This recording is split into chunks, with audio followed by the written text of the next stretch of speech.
சென்னையில் நம்முடைய ஏசிய சபையினுடைய தலைமை போதகராக இருந்த பாஸ்டர் சாம் சுந்தரம் அவர்கள் வந்து நன்றாக படித்தவர்கள், பிஏ ஆனர்ஸ் படித்தவங்க. அப்போது பிகாம் ஆனர்ஸ் படித்தவங்க. அப்போ அவர்களுக்கு தெரிந்த நண்பர் அவர்கிட்ட, அவங்க வீட்டு நண்பர் சொன்னாராம், என் பையனை அனுப்பி விடுங்க, நம்ம பேங்க்கில் நம்ம வேலை போட்டு கொடுத்துடலாம், ஒன்றும் கவலை இல்லை, நல்லா படிச்சிருக்கான், அனுப்பி விட்டுருங்கன்னு சொன்னான். இவரும் ரொம்ப நம்பிக்கையோட அப்பாவுடைய நண்பன் ஆயிடுச்சு, கண்டிப்பாக வேலை கிடச்சிரும்னு சொல்லி வேலைக்கு போனார். அங்கே போனால் இன்டர்வியூ வைத்தாங்க. சொன்னாங்களாம், இன்டர்வியூ வைக்க வேண்டிய அவசியம் இல்லை, நல்லா படிச்சிருக்க, நல்ல மார்க் எடுத்திருக்கப்பா, ஆனால் ஒரு வழக்கத்துக்காக, ஒரு கடமைக்காக நாங்கள் ஒரு இன்டர்வியூ வைக்கிறோம் அப்படின்னு சொல்லி அந்த அறையில் போயிட்டு ஒரு 5 நம்பர் எழுதி கொடுத்து, ஃபியூ டிஜிட்ஸ் எழுதி, இது எல்லாத்தையும் கூட்டிகிட்டு எடுத்துட்டு வா அப்படின்னு சொன்னாங்க.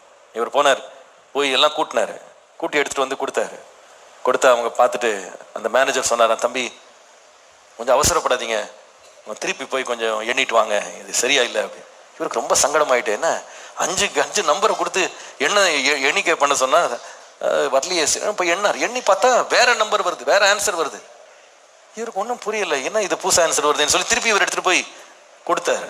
கொடுத்தா அந்த மேனேஜர் சொன்னாரா, தம்பி நீங்க ரொம்ப பதட்டப்படுறீங்கன்னு நினைக்கிறேன், கொஞ்சம் பொறுமையா போய் எல்லாத்தையும் கூட்டி எடுத்துட்டு வாங்க. இவருக்கு திருப்பி போனார், திருப்பி எண்ணி பார்த்தா வேற ஒரு ஆன்சர் வருது. இவருக்கு கொண்டு போய் கொடுத்தா அவங்க சொன்னாங்களாம், வெரி சாரி, உங்களுக்கு நான் வேலை கொடுக்க முடியாது. ரொம்ப மனம் உடைஞ்சு போயிட்டார். அப்போ வீட்டுக்கு அழுதுகிட்டே வந்தார். அழும்போது என்ன மனசுல இருந்ததுன்னா, வேலை கிடைக்கலன்றது இல்லை, 5 நம்பர் கூட கூட்ட தெரியலன்னு சொல்லி அனுப்பிட்டாங்களே, இப்படி பரிதாபமா இருக்குமேன்னு ரொம்ப மனவேதனையோட வீட்டுக்கு வந்தார். வீட்டில் கண்ணீரோடு வந்து நின்னும் போது வீட்டாரெல்லாம் பையன் பேங்க் வேலை வாங்கிட்டு வருவான்னு எல்லாம் காத்துக்கிட்டு இருந்தவங்க இவரோட கண்ணீரை பார்த்த உடனே வேலை கிடைச்சிருச்சு, ஆனந்த கண்ணீரில் வர்றாருன்னு நினைச்சாங்க. அப்புறமா தான் வந்து சொன்னார், வேலை கிடைக்கல, இன்டர்வியூவில் நான் பாஸ் பண்ணல, வேலை கொடுக்க முடியாதுன்னு சொல்லி அனுப்பிட்டாங்க. அவருடைய தகப்பனார் ஒரு நல்ல ஆவிக்குரிய முதிர்ந்த மனிதன். அவர் சொன்னாரா, போய் உள்ள போய் பாய் எடுத்துட்டு வாப்பா அப்படின்னு.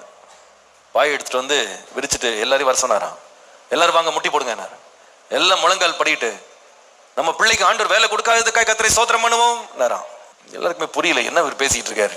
எல்லாரையும் ஸ்தோத்திரம் பண்ண சொன்னாராம். என் பிள்ளைக்கு வேலை கிடைக்காததுக்காக கர்த்தருக்கு ஸ்தோத்திரம். ஏதோ ஒரு நோக்கத்துக்காக தான் ஆண்டவர் என் பிள்ளைக்கு வேலை கொடுக்கல, பரவாயில்ல, ஆண்டவருக்கு நன்றி செலுத்துவோம். பின்புதான் தெரிந்தது, அந்த மனிதனை கர்த்தருடைய சேவைக்காய் கர்த்தர் ஆயத்தப்படுத்தி இருந்தார். பிந்தின நாட்களில் உலகத்தில் உள்ள பல லட்சம் மக்களுக்கு ஒரு பெரிய ஆசீர்வாதமான கருவியாய் அவர் தேவனால் முன்குறிக்கப்பட்டிருந்தார்.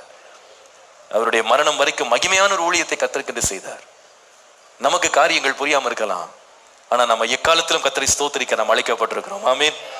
இப்ப முதலாவது வந்து தேவனுக்கு நன்றி உள்ளவர்களா இருங்க. வீடுகளுக்குள்ள எந்த காரணத்தை கொண்டு ஆண்டவர் குறை சொல்லாதீங்க. பிரச்சனை வந்த போது ஆதாமும் ஏவாளும் பாருங்க எப்படி கர்த்தரை பிரச்சனைக்குள்ள கொண்டு வந்தாங்க பாருங்க. நான் புசிக்க கூடாதுன்னு நான் விலக்கின கனியை நீ புசித்தாயா? நான் புசிக்கவில்லை, நீர் கொடுத்த ஸ்திரீ தான் எனக்கு கொடுத்தாள், அதனாலதான் நான் புசித்தேன். கர்த்தர் மேலேயே பழிய போட்டு அவர் தான் குற்றம் செய்த மாதிரி.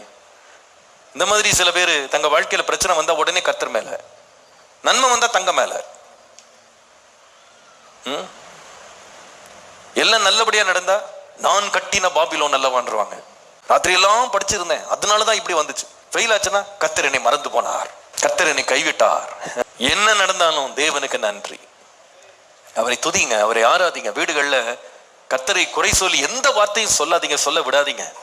பிள்ளைகள் கூட அறியாமல் அப்படி கோபத்துல சொன்னா கூட அவங்களுக்கு நம்ம போதிக்கணும். கர்த்தரை மாத்திரம் வாங்கினால் என்ன பண்ணக்கூடாது, தூஷிக்க கூடாது. எல்லா நிலையிலும் கர்த்தரை ஸ்தோத்திரம் பண்ண வேண்டும். ஒரு முறை பாஸ்டர் சாம் சுந்தரம் அவர்களுடைய சகோதரி ஒருத்தங்க, அவங்க ரொம்ப டிபி வியாதியில ரொம்ப வியாதிப்பட்டு ரொம்ப மோசமான நிலைக்கு போனாங்க. ரொம்ப பரிதாபமான நிலையில வேதனைப்பட்டு அவங்க ரொம்ப துன்பப்படுற நேரத்துல அநேகர் வந்து அவங்களுக்காக ஜெபம் பண்ணாங்க. ஜெபம் பண்ணி எவ்வளோ போராடி ஜெபம் பண்றவங்களுக்கு சுகமாகல.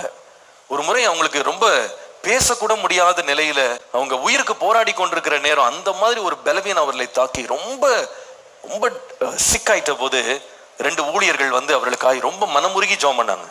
ரொம்ப நேரம் அவங்களுக்காக ஜெபம் பண்ணிட்டு அந்த 2 பேரும் சேர்ந்து அந்த சகோதரிட்ட சொன்னாங்களா, சிஸ்டர் உங்க நிலைமையை பார்த்தாலே எங்களுக்கு மனசு தாங்க மாட்டேங்குது, கர்த்தர் எங்கெங்கயோ அற்புதம் செய்யறாரு, உங்களுக்கு மட்டும் ஏன் செய்ய மாட்டேங்கிறாரு தெரியல எங்களுக்கு, அதான் ரொம்ப வருத்தமா இருக்கு அப்படின்னா. இத கேட்ட உடனே அந்த சகோதரி அந்த 2 ஊழியர்களையும் கடுமையாக அவங்கள பார்த்து, பக்கத்துல வாங்க கூப்பிட்டாங்க. அவங்களுக்கு பேசுற சத்தம் வரல, பக்கத்துல வாங்க அப்படின்னு சொல்லி பக்கத்துல கூப்பிட்டு, நீங்களாம் ஊழியக்காரங்களா, நீங்களாம் ஊழியக்காரங்களா, கர்த்தர் சுகம் கொடுத்தாலும் அவர் தான் என் பரிகாரி, கர்த்தர் சுகம் கொடுக்கலனாலும் அவர் தான் பரிகாரி. தேவனை மட்டும் குறை சொல்லாதீங்க என்று கடிந்து கொண்டார்கள். அந்த ஊழியர்கள் அன்னைக்கு உணர்வடைந்தாங்க. தேவனை குறை சொல்ல நான் யார்? அவரை துதிக்க மட்டுமே நான் அழைக்கப்பட்டிருக்கிறேன். நம்முடைய கூடாரங்களுக்குள்ள முறுமுறுப்பின் சத்தமே வரக்கூடாது.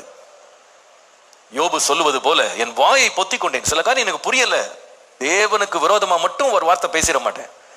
சிலர் குடும்பத்துல பிரச்சனை வரும். கர்த்தர் ஏன் எனக்கு இந்த மாதிரி ஒரு குடும்பத்தை கொடுத்தாரோ தெரியலையே, எனக்கு ஏன் இப்படி ஒரு புருஷனை கொடுத்தாரோ தெரியலையே, எனக்கு ஏன் இப்படி ஒரு மனைவியை கொடுத்தாரோ தெரியலையே, எனக்கு ஏன் இப்படி ஒரு பிள்ளையை கொடுத்தாரோ தெரியலையேன்னு ஒரே புலம்ப ஆரம்பிச்சிடும். எல்லாவற்றுக்கும் நன்றி சொல்லுங்க. ஆண்டவரே, நீர் எப்பொழுதும் துதிக்க பார்த்தீர, நான் நிற்பதும் நிர்மூலமாக இருப்பதும் உம்முடைய கிருபை. ஆண்டவரே, அந்த கிருபையை நான் நினைக்கிறேன். ஒவ்வொரு நாளும் தேவ கிருபையை நான் கொண்டாடுறேன். இம்மட்டும் என்னை நடத்தினீர், இதுவரைக்கும் என்னை கொண்டு வந்தீர், இனிமேலும் கொண்டு செல்லுவீர். ஆண்டவரே, நான் எப்பொழுதும் நன்றி உள்ளவனாகவும் நம்பிக்கை உள்ளவனாகவுமே இருப்பேன். என் வாயினால் உம்மை நான் தூஷிக்கவே மாட்டேன். ஹல்லேலூயா.